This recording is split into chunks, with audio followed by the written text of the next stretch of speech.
എന്റെ പ്രിയപ്പെട്ടവരെ, വാപ്പ എന്ന് പറഞ്ഞാൽ ആരാണ്? ഉമ്മ എന്ന് പറഞ്ഞാൽ ആരാണ്? വാപ്പ വാപ്പയാകണമടോ, ഉമ്മ ഉമ്മയാകണമടോ. മക്കൾക്ക് മാതൃകയാകുന്ന ഒരു ഇമാമാകാൻ നമ്മളെ കൊണ്ട് കഴിയണം. എന്റെ പ്രിയപ്പെട്ടവരെ, പിതാക്കന്മാരാരാകണം? ഒരു വാപ്പയുടെ ക്വാളിറ്റി എന്തെന്നറിയോ? ഒരു വാപ്പ എങ്ങനെയാണ് തന്റെ പൊന്നാര മക്കളെ വളർത്തേണ്ടതെന്നറിയോ? എന്റെ പ്രിയപ്പെട്ട സഹോദരങ്ങളെ, അള്ളാഹുവിന്റെ വിശുദ്ധമായ ഖുർആൻ, ആ ഖുർആൻ പറയാത്തതൊന്നുമില്ലല്ലോ, ആ ഖുർആനിൽ പറയാത്തതൊന്നുമില്ലല്ലോ. ഒരുപാട് ചരിത്രങ്ങൾ പറഞ്ഞല്ലോ അള്ളാഹുവിന്റെ വിശുദ്ധമായ ഖുർആൻ. ഒരുപാട് പ്രവാചകന്മാരുടെ ചരിത്രം പറഞ്ഞ അള്ളാഹുവിന്റെ പരിശുദ്ധമായ ഖുർആനിന്റെ 114 ആയത്തുകൾ, 6600 പരം വരുന്ന ആയത്തുകൾ.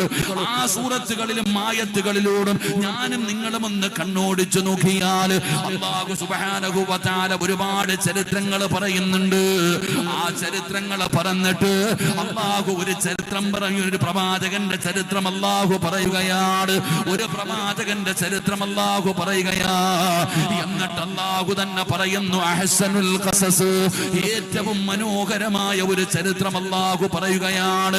ഏറ്റവും മനോഹരമായ ഒരു കഥ അല്ലാഹു പറയുകയാണ്. ഒരു പ്രവാചകന്റെ ചരിത്രം പറഞ്ഞിട്ട് അല്ലാഹു തന്നെ പറയുന്നു, മനോഹരമായ ഒരു ചരിത്രമാണ്. ഒരു കുടുംബത്തിന്റെ ചരിത്രമാണ്. ഒരു പിതാവിന്റെ ചരിത്രമാണ്. 12 മക്കളെ പോറ്റി വളർത്തിയ ഒരു പിതാവിന്റെ ചരിത്രം അല്ലാഹുവിന്റെ വിശുദ്ധമായ ഖുർആനിൽ കാണാം. ഒരു പിതാവ് എന്ന് പറഞ്ഞാൽ ആരായിരിക്കണം? എങ്ങനെയാണ് മക്കളെ വളർത്തേണ്ടത്?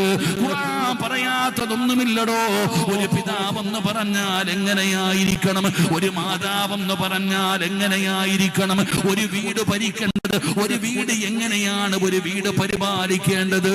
അള്ളാഹുവിന്റെ വിശുദ്ധമായ ഖുർആനിൽ ഒരു വീടിനെ കുറിച്ച് അള്ളാഹു പറയുന്നുണ്ട്. പെങ്ങളെ പഠിക്കണം പൊന്നുമോള്. അള്ളാഹുവിന്റെ വിശുദ്ധമായ ഖുർആനിൽ അള്ളാഹു ഒരു വീടിനെ കുറിച്ച് പറയുന്നുണ്ട്.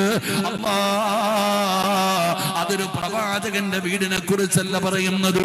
ഒരു സ്വഹാബികളുടെ വീടിനെ കുറിച്ച് അള്ളാഹുവിന്റെ ഖുർആൻ എവിടെന്ന് പറയുകയാ.